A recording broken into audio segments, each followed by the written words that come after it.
Yahoo! Bago natin ipagpatuloy ang ating pag-usapan, please don't forget to subscribe this YouTube channel, Kuya SMB Vlog.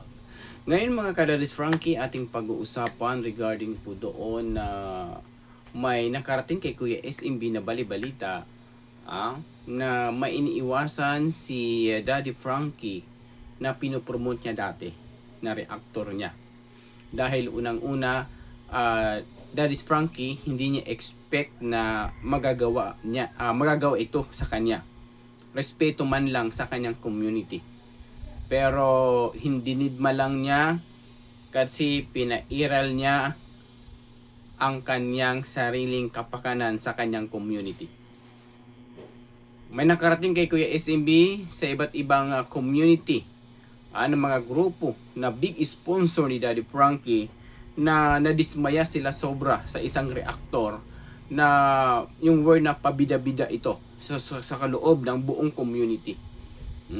Dahil grabe ang ugali nito sa likod ng kanyang pagcha-charity na pati si Daddy Frankie nadadamay na ito punto por punto. Doon po natin mga idol, kung may mga opinion po kayo regarding this issue, please comment section below. Dahil sa kanyang pang-uugali, kasi expected ng karamihan, matino siya, magalang siya, marespeto siya, mapakumbaba siya, pero kalaunan naglabasan na ang mga ugali. Ang angkin lang naman sana kung ano ang kanyang na-share na ugali sa kanya, kung saan siya galing, sana wag na i-share dito sa community of Daddy's Frankie. Dahil hindi po siya magwawagi. So kaya po nga ang even yung mga tao dumidistansya na rin sa kanya dahil nga sa kanyang ginagawang hindi tama. Pati si Daddy Frankie nadadamay na rin ang pagcha-charity ni Daddy Frankie. Ilan-ilan na lang po ang nagbibigay nito punto por punto dahil sa babae na ito. May clue din na isang reactor na babae na pabida-bida sa likod ng community nito punto por punto. Dahil alam naman natin na kapag ayaw niya talaga. Hindi siya hindi siya katulad ng ibang reactor na pinopromote. Yes, nandiyo yung promotion, ipinopromote niya yung channel, but deep inside hindi pala niya gusto. Dahil gusto niya na even yung mga baguhan ng mga reactor, ayaw niya yan. Hindi niya yan tinutulungan. Unang-una, yung sariling kapakanan lang ang kanyang pinapairal. Ganun po kasi ayaw niya na mayroon siyang may kakompetensya siya as a reactor po. Ulitin ko po na kung ganun pang-ugali mo, hindi ka pwede maghawak ng isang community. Kasi ang iniisip mo dyan, hindi kapakanan ng community, ng isang malaking community ni Daddy Frankie. Ang iniisip mo na dyan, yung channel mo po. Mag-giveaway ka. Magbigay ka ng panahon din kasi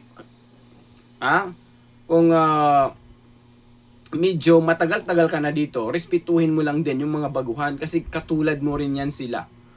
Ayun lang naman ang point ko hindi na kasi iba na po yung mga issue nangyayari. Kaya po makikita po natin na umihina na po ang kanyang mga views dahil po marami na pong galit sa kanya. Pati si Daddy Frankie, alam naman natin si Daddy Frankie, tahimik lang po yan. Na nandun yung pag-uunawa at pag-iintindi, pero grabe, yung ego niya, yung pride niya sa sarili, umaarangkada pa rin. Ganun po, hindi siya nakaka-open dito sa on-air sa kanyang channel. Unang-una, pagtutulungan siya ng mga reactor. Ganun lang po dun. Kung if you are really love Daddy Frankie, if you are legit reactor of Daddy Frankie, pinopromote ang yung channel, dapat hindi ganun pang ugali ang ipapakita mo. Ganun lang po dun. Kasi kung ayaw niya. Di wala kami. Kung ayaw, di wag. Sino ka ba? Di ba? Yung ganun. Wag mong ipagpatuloy kung ano man ang mga ugali mo sa labas, kung anong ugali mo dyan sa bahay nyo, wag mong dalhin dito sa social media. Kasi lahat na lang ng iba't grupo, kinakadiri ka. Sa totoo lang po. Kung hindi ako magko-content dito, kung walang may nakarating kay Kuya SMB punto por punto.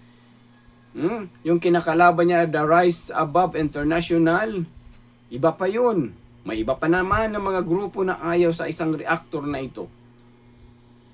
Because of what? Dahil sa pang-uugali na hindi tugma sa kanyang ginagawa sa kanyang channel. Mabait lang siya sa harapan ng kamera, pero sa talikod ng kamera, sa talikuran ng kanyang pagkukontent, kabaliktaran pala ang kanyang pang-uugali. Tama po ba yun? Ganun ba si Daddy Frankie? Di ba hindi? Kaya nga marami nagmamahal kay Daddy Frankie eh. Kasi nga, sincere, nandoon yung honesty, loyalty sa kanyang ginagawa. Sa kanya, kabaliktaran, si Daddy Frankie mapakumbaba. Pinopromote siya bilang reactor, pero anong ugali niya? Di ba? So wag ganun. Iwasan mo yung ganung way.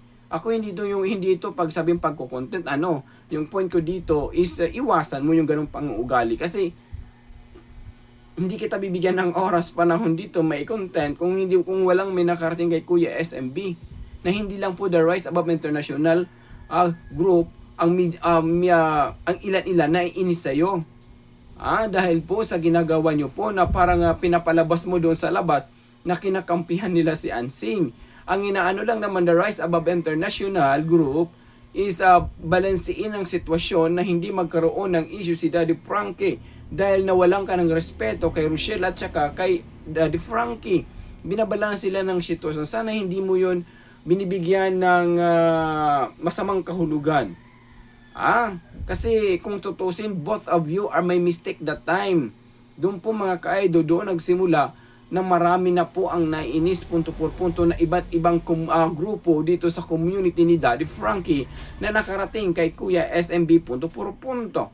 Dahil grabe yung kanyang banat, grabe ang kanyang ginagawang issue sa likod ng kanyang channel punto por punto. Ganon lang po doon mga ka-idol na wag naman. Wag kang maging kampante na mapairali mo yung dito ang yabang mo na nakilala ka dito sa community, gano'n ang pang-uugaling papakita mo.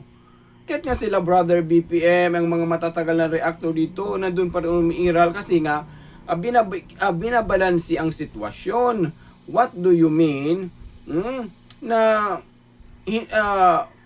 Kung ano ay doon ka magbase kung anong character ang pinapakita ni Daddy Frankie. Yun lang naman doon yung point. Hindi yung character ni Daddy Frankie maging maunawain tapos yung ugali mo girira. Wala sa lugar. Paano ka si Daddy Frankie pinopromote ka?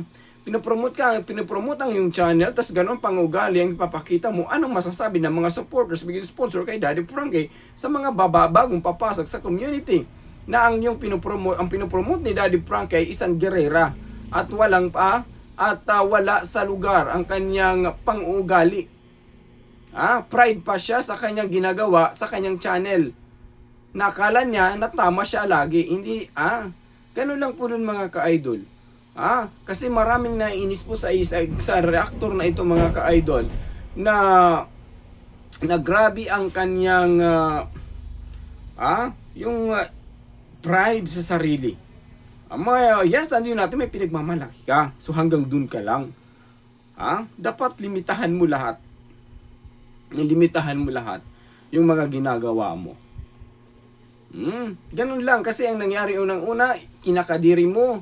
Parang pinopromote mo yung mga kagrupo na hindi magmamanood ng mga bagong reactor dito sa Daddy Frank community. Isa pa, bawal manood kung sino ang mga kagrupo niya, bawal manood sa iba't ibang live kung ganun po mo siya mga ka-idol bawal po, ganun po ang kanyang rules. Tapos lahat na po mga ka-idol pinagbabawal.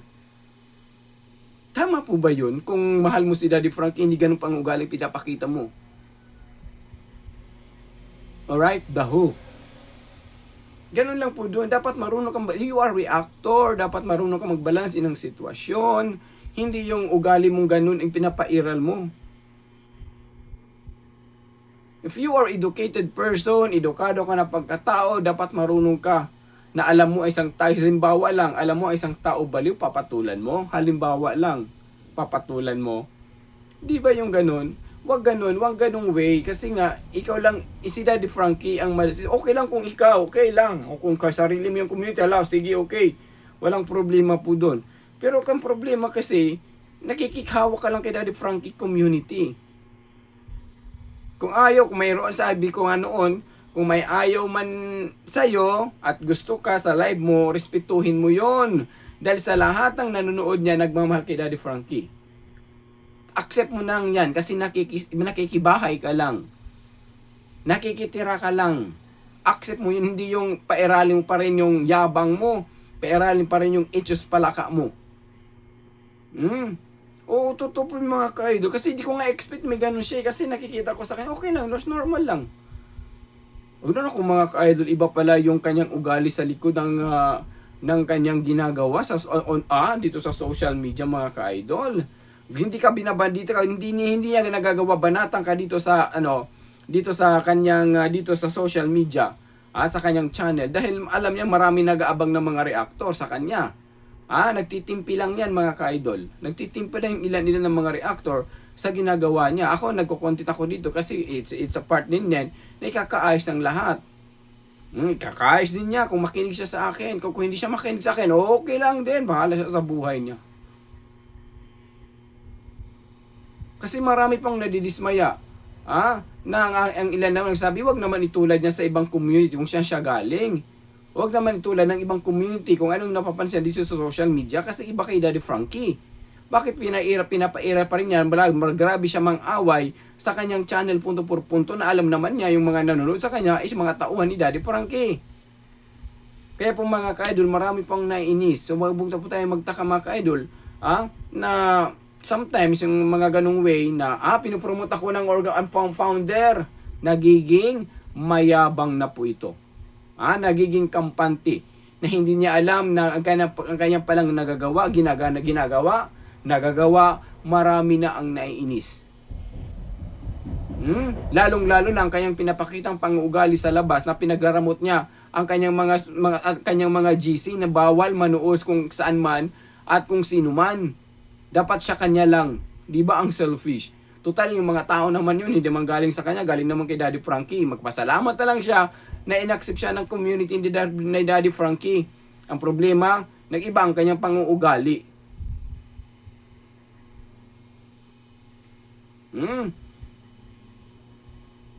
Lahat naman nagbigay ng opinion reaction, okay lahat, sagrado.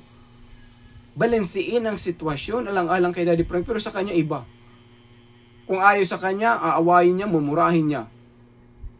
Di ba? Yung ganun lang po. Huwag masyadong maging dito sa social media, maging mayabang. Kasi wala ka dyan na mapapala.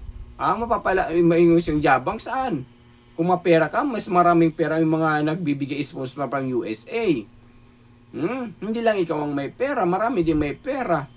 Ang problema nito, naging mayabang kasi ang gusto niyang isang reactor na to, na kapag magbigay po siya ng pera, dapat i-broadcast. Isigaw sa buong mundo. Unang-una, para makahako siya ng tao.